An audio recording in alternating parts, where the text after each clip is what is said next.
So we're back on the garage.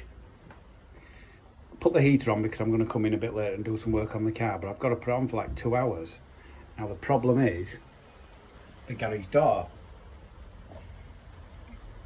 Cold air blowing in everywhere. There's not a lot I can do about it. I've put a piece of wood at the front of the other side.